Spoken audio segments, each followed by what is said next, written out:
Welcome to this explainer. Okay, today we are diving headfirst into one of the absolute most chilling, perplexing mysteries in modern aviation. We're looking at a scenario where the machinery works perfectly, the engines are humming along flawlessly, and the flight path is being strictly maintained by computers. But everyone on board is already beyond saving. We are exploring the terrifying, very real phenomenon of ghost flights. It's a question that honestly sounds like it belongs straight in a sci-fi thriller, right? But it is a very real aviation anomaly. Think about it. What actually happens when an airplane just flies itself? Imagine a commercial jetliner, or maybe a private business jet, cruising way up there at 46,000 feet. The autopilot is engaged, it's keeping the wings level, the speed is constant. But inside the cabin, the crew is completely unresponsive. The plane has essentially become a ghost, carrying its passengers across entire continents with absolutely no human hand at the controls, guided by nothing but the very last instructions punched into its computer. Now, what's really interesting about this is the actual audio from the military interception. In October of 1999, U.S. Air Force F-16 fighter jets were scrambled to intercept a Learjet 35 that had just stopped talking to air traffic control. That plane was carrying PGA Tour golfer Payne Stewart, his agent, a golf architect, and the flight crew. The F-16 pilots pull up right alongside this Learjet at over 46,000 feet. They look inside, obviously hoping to see a pilot waving back or maybe trying to fix a broken radio. Instead, they saw nothing but dark, iced-over windows, zero movement of the flight controls. This was the eerie, undeniable reality they were facing. The fighter pilots reported that both engines on the Learjet were running normally. The red anti-collision beacon was flashing away. I mean, from the outside, everything looked completely standard. But inside, it was a tomb. The aircraft just kept going on its northwestern course, cruising on autopilot for nearly 4 hours. It flew 1,500 miles across the southern and midwestern U.S. until it literally just ran out of gas and spiraled into a field in South Dakota. So the big question is, how could highly trained professionals just fall asleep at the wheel like that? Well, the answer lies in our own biology. The invisible killer here is a condition called hypoxia. This is what happens when your brain and your body are totally deprived of oxygen. And you know what the most insidious part about hypoxia is? You usually don't even realize it's happening.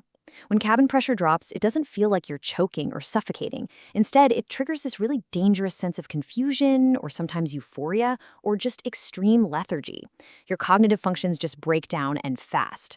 People always ask, why don't pilots just slap on their oxygen masks when the pressure drops? Well, it's because hypoxia strips away your actual ability to recognize the danger in the first place. By the time you need the mask, you can't figure out how to put it on. 8 seconds. Let that sink in. 8 seconds is the time of useful consciousness a pilot might have if a rapid decompression hits at 30,000 feet. In that incredibly tiny window, oxygen saturation plummets so fast that brain function is instantly compromised. If a pilot uses those seconds to try and troubleshoot the pressure system instead of just grabbing the mask immediately, well, that 8-second window slams shut, and they completely lose the motor skills required to save their own lives. Let's move to our next case and see how this builds, because to really understand how these invisible killers lead to disaster, safety experts use something called the Swiss cheese model. Think of several slices of Swiss cheese lined up in a row. The holes in the cheese, those represent vulnerabilities, human mistakes, mechanical quirks. Normally, a mistake happens, a hole, but the next solid slice of cheese catches it, right? But every once in a while, the holes align perfectly, allowing a catastrophic failure to pass straight through all the layers. And that is exactly what happened in the heartbreaking tragedy of Helios Airways Flight 522 back in August 2005. The timeline for Helios 522 is just a brutal sequence of those aligned failures. It started on the ground. An engineer did a pressure test and accidentally left the pressurization switch in the manual position instead of flipping it back to auto. During takeoff, warning alarms start blaring in the cockpit. But the pilots actually misinterpreted what the alarms meant. As the plane climbs past 14,000 feet, the passenger oxygen masks deploy automatically because the cabin isn't pressurizing. The pilots, who are now already suffering from hypoxia, eventually pass out. The plane just keeps flying on autopilot for 3 whole hours until the engines, tragically, flame out from fuel starvation. Now, you're probably wondering, why on earth did 2 trained pilots ignore a blaring pressurization alarm? Well, this is where that Swiss cheese model gets terrifyingly specific. Back when the Boeing 737 was designed in the 1960s, the regulations allowed for a fatal design flaw, and it got grandfathered into later models. The alarm that tells pilots they aren't properly configured for takeoff while they are on the ground, it sounded exactly the same as the alarm that warns of dangerous cabin depressurization up in the air. So, with their brains being actively starved of oxygen, the pilots heard this alarm and were completely confused. They were trying to fix a takeoff issue, completely unaware they were actually running out of air. Meanwhile, back in the passenger cabin, the automated systems actually did exactly what they were supposed to do. At 14,000 feet, all those yellow masks dropped down. But here is the critical, terrifying number you need to know: 12. See, passenger oxygen masks aren't hooked up to some giant, endless tank of air in the cargo hold. They rely on chemical oxygen generators. These generators create a finite supply of pure oxygen through a chemical reaction, and that supply lasts for exactly 12 minutes. The whole system is just designed to keep passengers alive long enough for the pilots to dive the plane down to a breathable altitude. But with the pilots totally incapacitated in this case, those 12 minutes eventually ran out. Yet, right in the middle of all this mechanical and systemic failure, there was this profound human struggle taking place.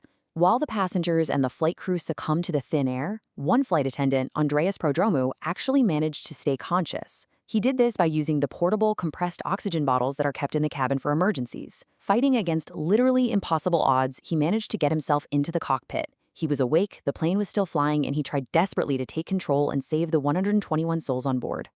Looking back at this crash, it leaves us with such a poignant reality. Sometimes heroism just means fighting until the absolute end. Andreas made it to the cockpit, yes, but correcting the issue would have required specialized knowledge of that specific manual pressure switch, knowledge he just didn't have as a flight attendant. And even if he could have somehow figured out how to use the radio to reach air traffic control, the plane was already running dangerously low on fuel. He fought with everything he had, but he couldn't stop the inevitable.